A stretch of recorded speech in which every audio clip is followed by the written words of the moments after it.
할렐루야. 주님의 은혜가 여러분의 삶 가운데 오늘도 넘쳐나시기를 주님의 이름으로 축복합니다. 24장, 이제 사도행전 24장 넘어오면서 장소가 바뀌죠. 장소가 바뀌었다는 얘기는 사도 바울이 3차 선교여행 끝나고 예루살렘 들어왔고 예루살렘에서 체포가 됩니다. 체포가 돼서 체포라는 게 뭐 로마의 군인들이 기다리고 있다 잡았다가 아니라 유대의 복도들이 폭동을 일으켜가지고 거의 뭐 맞아 죽기 직전 상황까지 갔는데 안토니오 망대의 로마의 천부장이 그것을 바라보고 있다가 위험하다 싶어 바로 바울을 격리를 하게 되죠.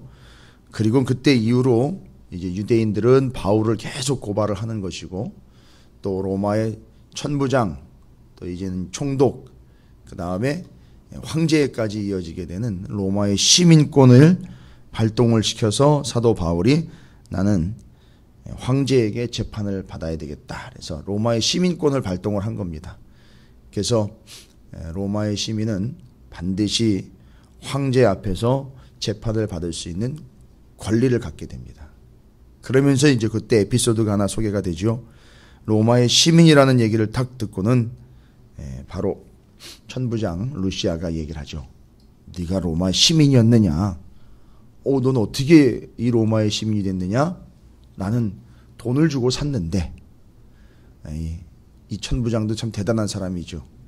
돈을 주고 로마의 시민권을 살 정도니까 어떤 인물인지는 가히 짐작이 됩니다. 뭐 그 당시에 돈만 있으면 시민 된다 이거는 아니거든요.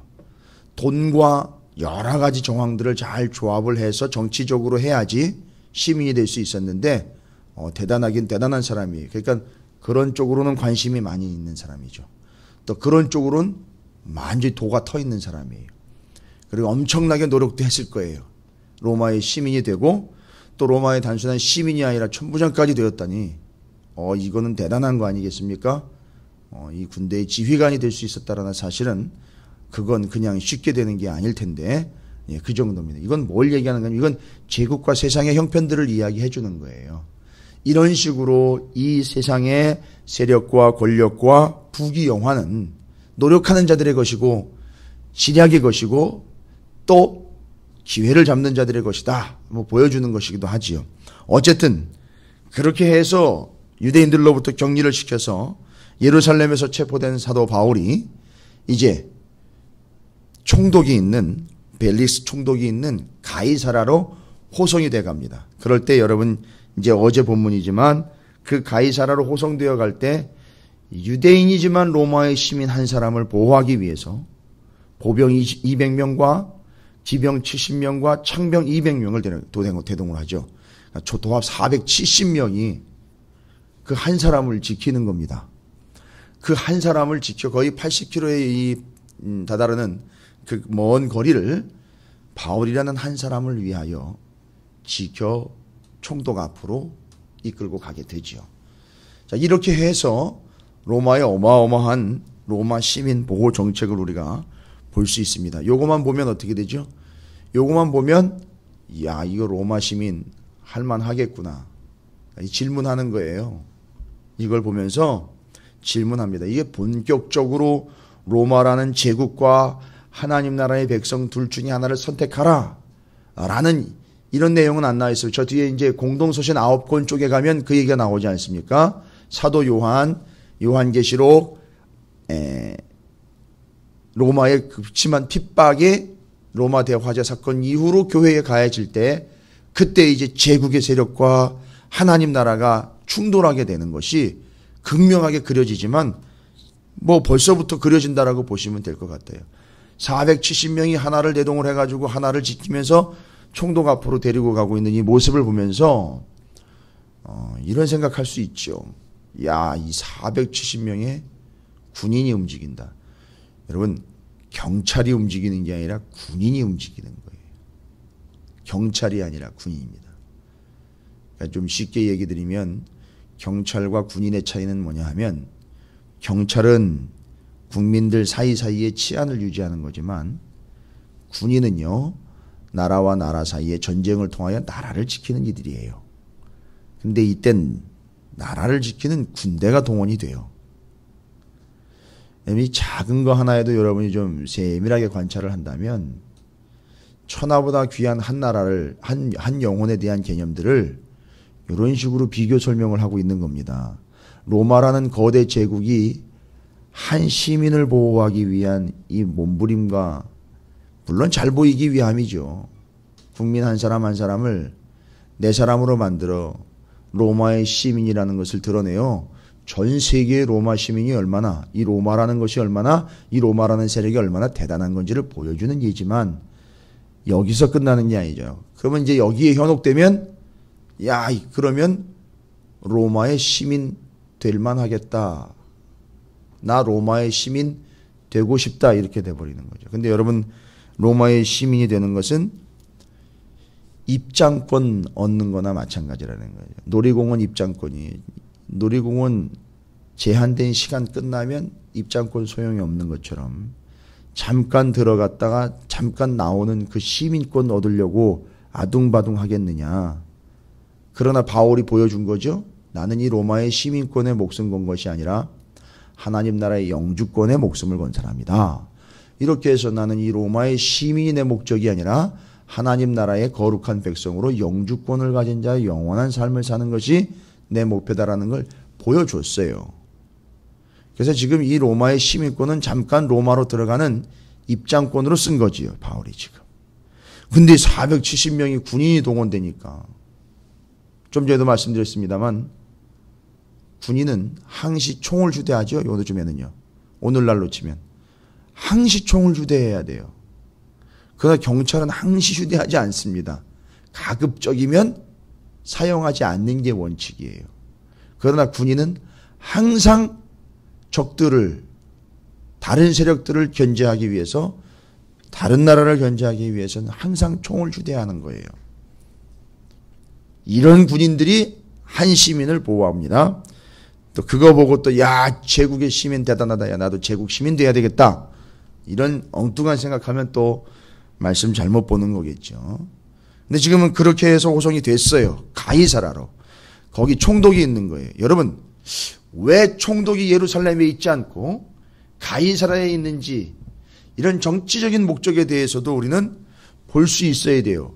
성경이 그걸 일일이 설명하지 않는다고 그것은 세상적인 이야기고 정치적인 이야기고 사회적인 이야기다. 아니요. 천부장 최소한의 병력만 예루살렘에 배치되고 있어요. 이 총독은요, 로마에서 파견한 공식 지도자예요. 그 지역, 그러니까 이 유대를 다스리기 위하여 파견한 로마의 공식 세력입니다. 근데 그 제일 최고의 위치를 차지하고 있는 총독이 가이사라. 가이사라면은 여러분 저쪽 지중해 해변이에요. 예루살렘으로부터 거의 100km에 가까운 거리가 떨어져 있는 그 해안가 쪽에 총독의 관저가 있고 거기 늘 머물고 있어요. 이 유대의 핵심은 예루살렘입니다. 예루살렘에 있지 않고 가이사라라는 변방의 그 해변에 떨어져 있어요. 왜일까요? 경치가 좋은 데니까요. 휴양소처럼 거기서 쉬엄쉬엄 그 권력을 누리라고요. 천부장, 백부장, 이 총독들은요, 로마에서 그냥 시시부리한 사람들을 파견한 사람들이 아니에요. 정말 로마 제국 안에서는 인정받을 만한 자수성가형들이거나 뛰어난 가문의 출신들로서 요 파견된 근무 이후에 출세를 보장받을 수 있는 자리예요. 그러니까 아무나 세우는 것도 아니에요. 그런데 총독이 가이사라에 와 있습니다. 예루살렘으로부터는 한참 떨어져 있는데 거기에서 유대를 다스린다라고 또 하고 있어요. 여러분 이유가 뭘까요?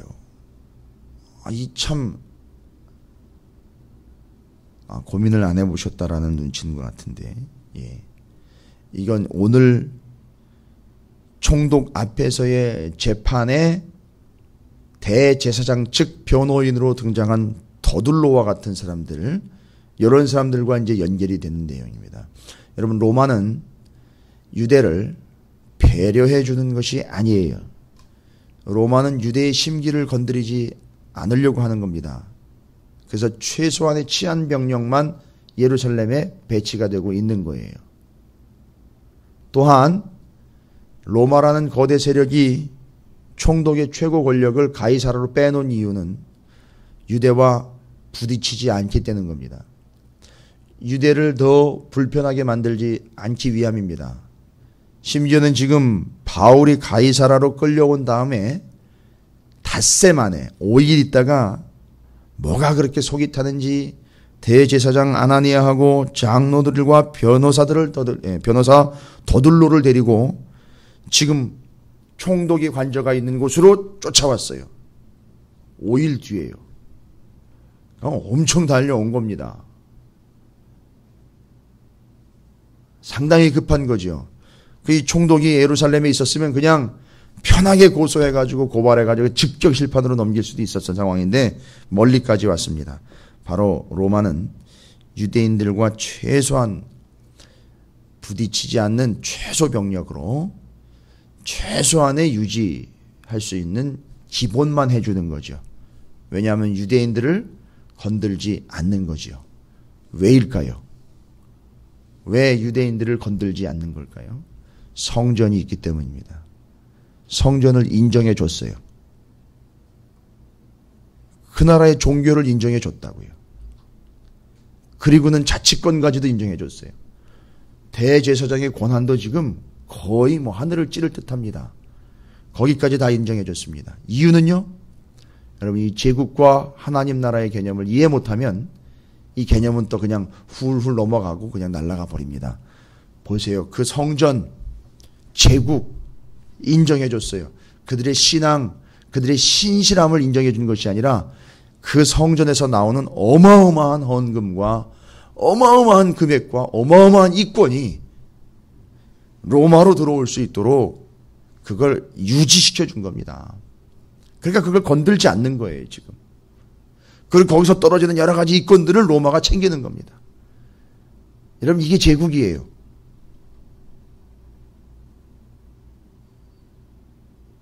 그래서 이 성전을 건들지 않았습니다. 그래서 그 성전에 예루살렘에 최소 병력만 투입을 해서 유지를 하는 겁니다. 아주 독특한 치안 방식이에요. 그래서 그 나라의 신전도요, 허접한 신전은요, 생각도 없어요. 관심도 없습니다. 어마어마한 돈이 들어오기 때문에 이 예루살렘의 성전은 로마의 관심거리예요. 돈이 들어올 수 있는 통로죠. 자, 이런 구조이기 때문에 총독이 가이사라 쪽에 빠져 있는 겁니다. 그리고 위험한 상황에만 개입을 하는 거예요. 아주 긴박한 상황에만 총독이 개입을 합니다. 자, 지금 그런 상황이에요. 그런 긴박한 상황이 된 거예요. 근데 로마는 긴박하지가 않아요. 누가 지금 아주 똥줄이 타느냐 하면 유대의 종교 지도자들, 대제사장들 공회가 지금 아주 목이 바싹바싹 타들어오는 거예요. 자, 왜일까요? 정황들을 보시면 아시겠지만 여기 더둘로가 사도 바울을 고발하여 이르고 있는 말 중에 이미 우리도 여러 번 들었지만 4절과 5절에 우리가 보니 이 사람은 전염병 같은 자라 천하에 흩어진 유대인들을 다 소유하게 하는 자요 나사렛 이단의 우두머리라. 이 더둘로는요, 대제사장이 돈을 주고 고용한 변호사예요. 대제사장과 그 유대의 장로들과 변호사 더둘로, 그러니까 더둘로는 지금 사도 바울이 로마의 시민이기 때문에 로마의 총독 앞에 서서 로마의 식으로 로마의 법과 로마의 스타일로 바울을 고발을 해가지고 로마법이나 로마 스타일로 얽어매줘야 되는 거예요. 근데 이게 제사장이나 유대의 장로들은 그렇게 할 수가 없어요. 왜냐하면 로마에 대해서는 잘 모르니까요. 정확하게는. 따라서 헬라어 라틴어에 능하며 로마의 법에 아주 능한 더둘로라는 변호사를 고용을 한 거예요. 그래가지고 로마의 시민인 바울을 어떻게든 얽어매서 유대법이 아니라 이제는 어떻게 하려고 그러죠? 로마 법에 의해서 이 사람은 로마 법적으로 봐도 문제가 있는 사람이다라는 걸 걸어 놓으려고 하는 중입니다. 그래서 더둘로라는 사람이 등장을 하는 거예요. 이 사람이요, 라틴어며 헬라어에 아주 능한 사람입니다. 로마 법에 능숙한 사람이에요. 그러니까 그 로마 법을 얽어매는 겁니다. 두 가지예요. 하나, 이 사람은 여기 나와 있는 것처럼 나사렛 이단의 우두머리라, 이상한 종교 집단인 것 같지만 이놈들은 사회를 전복시킬 만한 정치 집단입니다. 딱 얘기를 해버리는 거죠. 그 다음에 그 안에 두 번째가 있는데 온 유대인들을 소동시켰다라는 건데, 이 나라에 아주 불순문자처럼 작용이 돼가지고 온 유대가 들쑥들쑥하면서 지금 아주 불안한 상태에 있습니다. 거의 폭동이 일어날 상황입니다. 이 이야기 들으면 총독은 이제 섬찟해지는 거죠. 왜요? 자기가 다스리고 있고 자기가 총독으로 있는 동안에 문제가 생기면 인사고과에 문제가 생기니까요. 여러분, 재밌는 얘기 하나 해드릴까요? 들은 얘기인데, 저는 이제 가보지 않아서 모르겠는데, 요즘에 이제 여러 이제 정치 문제들도 그렇고 뭐 뇌물의 문제들 뭐 이래 가지고 검찰 지휘를 받고 조사를 받으러 다니지 않습니까? 이때 이 성직자들 같은 경우는요, 일반 범죄자들과 달리 성직자들이 고발이 돼서 조사를 받게 되고 또 재판 과정까지 가게 된다면은, 여러분, 희한한 얘기가 있더라고요. 저는 이제 정확하게 그걸 뭐 저희 기관에다가 확인한 건 아니지만, 그 인사고과 점수에 일반 사람하고 성직자들하고는요, 이 고과 평가 점수가 다르대요. 성직자들은 1.5배가 더 반영이 된답니다.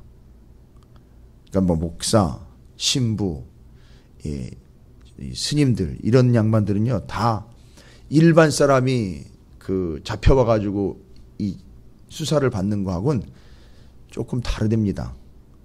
그래서 그 수사관들이요, 더 열심으로 이 교회 문제들을요, 어떨 땐 다룰 때가 있대요. 복잡한 문제이기도 하지만 잘 다루면 인사 점수에 0.5배 정도가 더 반영이 된다고 그래요. 요즘 세상이 그래요. 그러니까 지금 총독 같은 경우는 자기 인사고과 점수에 상당히 치명타를 미칠 수 있는 부분이기 때문에 이제 이야기를 듣는 거지요. 그런데 그때 그 능한 더둘로가 이야기를 하는 거예요. 이 사람 돌아다니면서 들쑤시고 다니고 있는데 온 유대가 들썩들썩합니다. 근데 여러분, 여기 온 유대가 다 소유하게 되었다라는 말 속에는 이 이야기는 제사장이 해준 거예요. 뭔 얘기냐? 여러분, 이 구절 속에서 이 입이 바싹바싹 타오르는 대제사장과 유대의 지도자들이, 종교 지도자들이 뭔 얘기를 했느냐면, 여긴 흩어진 유대인이라고 했습니다. 흩어진 유대인. 5절에 뭐 개념 잡히시죠. 흩어진 유대인들은 전 세계로 흩어져 있는 디아스포라 유대. 그러니까 지금 사도 바울이 뭐 했습니까? 1, 2, 3차 선교 여행을 생각해 보세요. 예루살렘 외에 이방 지역으로, 전 세계 지역으로 복음을 전하면서 다녔죠. 그거 얘기한 거예요. 아니 근데 이걸 제대로 전해놨어요. 복음을 전하니까 기본적으로만 생각을 해보셔도요, 이 복음을 전해놓는 바람에 이방에 거주하고 있는 유대인들이 예수를 믿어가지고 유대 그리스도인이 됐어요. 그리고는 사도들이, 사도행전 30년 주제 아시죠? 사도들이 왜 유대의 종교지도의 대제사장 세력들에게 야고보와 스데반을 죽였을 뿐만 아니라 사도들을 데려다가, 또 사도 바울을 데려다가 여러 차례 때렸는지에 대해서 여러분들이 감을 잡고 계시잖아요. 이유는요, 이 사람들이 뭐 했기 때문입니까? 지금까지의 대제사장의 직무가 이제 예수 그리스도가 오심으로 인하여 어떻게 됐다는 거죠? 끝났다라고 선포를 해버린 거예요.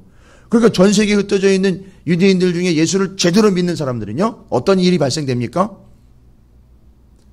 실제로 유대 안에서도 그렇습니다. 예루살렘 안에서도 그렇고 전 세계에 흩어져 있던 유대인들이 1년에 정해진 기간에 반드시 예루살렘으로 들어가 제사를 드려서 거기에다가 또한 뭐를 갖다 내야 되죠? 11조를 갖다 내야 되고 제사드리러 갈 때마다 헌금을 갖다 내야 됩니다.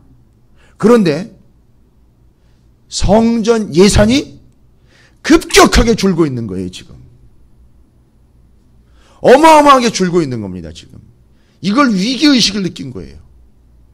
그러니까 대제사장이 직접 나선 거예요. 이놈 빨리 없애야 된다는 거죠.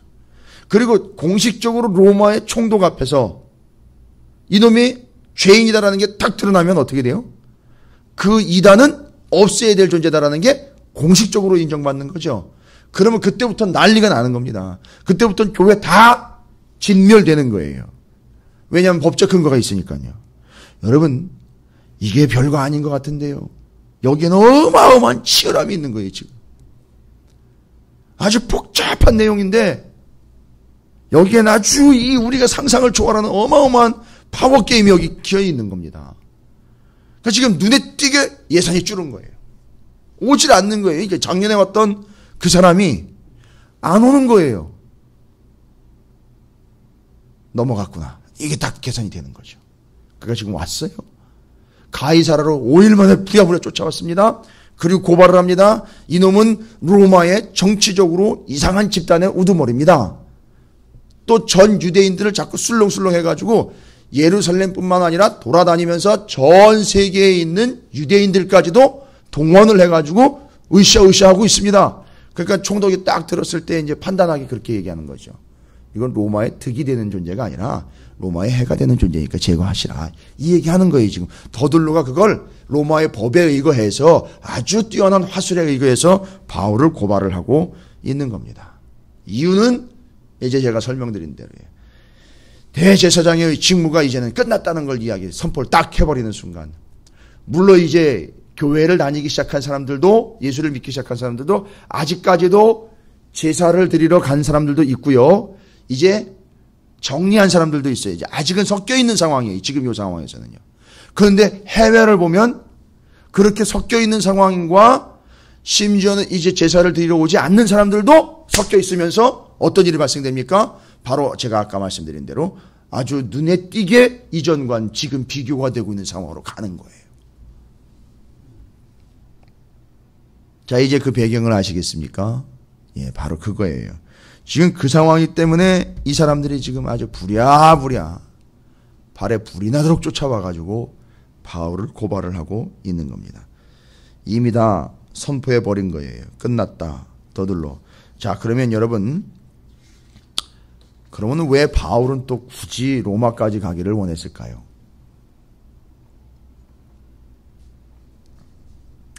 바울은 지금 총독이 목적이 아니에요. 자기는 이미 청구를 했습니다. 자기는 여기서 재판 끝내는 게 아니라 누구한테까지 가야 된다 그랬죠? 로마의 황제 앞에까지 서야 된다라는 거예요. 로마의 황제 앞에 서야 된다. 그 결국 470명을 동원한 이유는 470명을 동원해서 거기서 안전하게 지내게 하려고 하는 게 아니라 황제 앞으로 온전히 잘 당도할 수 있도록 도와준 거예요. 이 470명은요. 그러니까 여러분, 우리의 목적은 여기서 편안하게 도움을 얻어 사는 게 아니에요. 우리의 목적은 바울이 황제 앞으로 가기 위한 것처럼 결국 우리는 어디 앞으로 가야 되냐? 하나님 앞으로 가야 되는 거예요. 거기까지 가는데 여러 가지를 도구로 써고 사용하고 있는 중이지 여기서 편안하게 눌러 앉으라고 주신 게 아니라는 거예요. 우리는 하나님 앞으로 제대로 가게끔 되어 있는 존재고 하나님 앞으로 제대로 가기 위해서 여기 것을 쓰는 거지 여기 걸 써서 여기 주저앉는 게 아니라는 거예요. 근데 바울은 어쨌든 로마의 황제 앞으로 가겠다는 거예요. 자, 그럼 이제 좀 전에 제가 설명드린 그런 아주 복잡한 문제들 속에서 바울이 이걸 계획을 하는 거예요. 굳이 황제 앞에 가가지고 자기가 뭔 할 얘기가 있겠습니까? 그런데 황제 앞에서 재판을 받았다 이거예요. 황제 앞에서 재판을 받아서 본인 신앙이 문제가 없음과 이건 문제될 게 아니다라고 딱 선고가 내려지면 어떻게 될까요? 지금까지는 어떻게 된 겁니까? 지금까지는 계속 사도들이 제사장 직무 끝났다. 이제 더 이상 제사 드릴 필요가 없다라고 딱 선포를 해버렸어요. 예산 줍니다. 교인들 줄은 거예요. 말하자면. 성전 교인들 다 줄어버리는 겁니다. 그것 때문에 계속 두들겨 패고 계속 핍박을 가하고 계속 괴롭히며 계속 아픔을 겪을 수밖에 없는 게 교인들이고 사도들이에요. 근데 만약에 바울이 총독 앞에서 또 저 황제 앞에서 오케이 이제 이 교회는 문제가 없어 무죄하고 딱 찍혀지는 순간 어떻게 되는 겁니까? 로마가 공식적으로 인정을 하게 되는 거예요. 그럼 지금까지 한 30년 동안 맨날 두들겨 맞았던 유대인들한테 두들겨 맞았지 로마한테 두들겨 맞은 게 아니에요. 유대인들 동족들한테 매일 괴롭힘을 당하고 두들겨 맞은 게 정리가 된다는 거예요. 그거 하겠다는 거예요. 지금 바울은 가서 그거 정리하겠다는 겁니다. 그런데 그게 가서 옥중서신 기록을 하고 뜻하지 않은 일이 발생이 된 거예요. 로마의 대화재 사건이 나온 겁니다. 그리고 그것이 제정신이 아닌 황제에 의해서 화살이 교회로 날아가게 된 거예요. 그때부터 교회가 로마의 핍박을 받게 되니 잘 보세요. 로마의 핍박을 받으니까 유대인들이 하려고 했던 일을 제국이 해줘 버리니까 유대인들이 조용해지는 거예요. 여러분 이 흐름을 좀 이해를 하시기 바랍니다.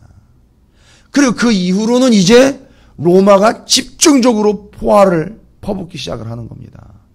어느 동안이요? 250년 동안이요. 250년 동안. 근데 그 250년을 버텼어요. 뭐 때문에요? 사도 바울이 선교하면서 기록한 것. 사도 요한이 반모섬에서 그 90의 연세의 그 노년의 망치로 돌을 쪼아가면서 하나님의 말씀을 기록하여 끝까지 이기는 자가 되라 이야기했던 게, 이 요한계시록에 나와 있는 이기는 자 이야기가 그냥 막연한 이김이 아니라 제국주의를 이기라는 얘기였었어요. 이 제국을 이겨내라는 얘기예요. 하나님 나라의 백성으로 이것들을 이겨내라는 얘기예요. 얼마나 핍박이 심했는지 여기까지 가는 거예요. 그래서 그 구약 성경과 함께 예수님이 오셨고, 예수님이 오시고 난 다음에 믿음의 본질에 대해서 설명한 사도 바울의 서신들과 복음서들과 사도 요한의 성경을 붙잡고 로마 교회는 250년을 그 말씀을 붙잡고 버틴 거예요. 결과 250년 뒤에 313년에 로마가 인정을 하게 된 거예요. 교회를. 그래서 콘스탄틴 황제가 로마를 기독교 국가로 공식적으로 인정을 해버렸다는 얘기예요. 근데 250년 동안 그걸 버틴 거예요. 뭘로 버틴 겁니까? 그 로마의 핍박, 하나님의 말씀이었던 거예요. 결론은 그겁니다. 그래서 그걸 버텨낸 거예요. 지금 그 역사로 가고 있는 중입니다. 그게 더둘로가 이야기한 그 내용 그대로 된 거예요. 전염병과 같은 존재. 파급 효과가 너무 크다는 거죠. 영향력이 너무 크다는 거죠. 맞아요. 바울과 복음은 이렇게 영향력이 있는 사람이었었어요. 두 번째는요, 버틸 때까지 버티는 아주 질긴 놈이라는 거예요. 그래서 어디까지 버텼어요? 보세요. 예루살렘에서 잡혀서 유대인들 앞에 섰다가 유대인들 앞에서 백부장 앞에서 천부장 앞에서 총독 앞에서 로마의 황제, 여기까지 버틴 거예요. 자 보세요. 끝까지 가야 된다는 거예요. 하나님 앞까지 가야 된다는 거예요. 그리고 그의 복음이, 순수했던 그의 복음, 온전한 복음이 온 세계 열방으로 퍼져가 250년 뒤에는 로마 교회가 인정받게 되는 것들, 이걸 기억하라는 거예요. 바울이 그걸 통해서 온 세계의 복음이 변만하게 되는 것과 복음이 인정받게 되는 것과 끝까지 가는 로마의 바로 사도 바울의 모습을 통해서 우리가 또한 바울과 같이 끝까지 하나님 앞까지 가는 존재가 되어야 될 것과, 우리의 복음이, 우리가 전하는 복음이 온 세계에 하나님의 복음으로 전파되게 그 역할을 감당해야 된다는 걸 오늘 본문이 우리에게 이야기하는 겁니다. 자, 이 짧은 본문이지만 이 속에서 우리는 이제 여러 가지를 확인을 하면서, 자, 우리가 바로 그 역할을 감당하는, 제발 여러분도 이 얘기 좀 들었으면 좋겠어요. 저도 참 전염병 같은 존재다. 저가 가는 데마다, 로마 사람들은 얘기하겠죠. 더둘로가 이야기하는, 저는 가는 데마다, 저놈 가는 데마다 일이 터진다. 근데 그게 문제가 아니라 복음의 역사였다라는 거죠. 여러분 가는 데마다 복음의 역사가 터지기를 주님의 이름으로 축원을 드립니다. 유대인을 다 소유하게 했다는데 주변에 있는 사람들에게 영향력을 미쳐가지고 예수를 믿게 했더라. 여러분이 그런 존재가 되시기를 바랍니다. 제국이 두려워하는 한 사람, 천하보다 귀한 한 사람, 여러분이 바로 그런 존재가 되시기를 주님의 이름으로 축원을 드립니다.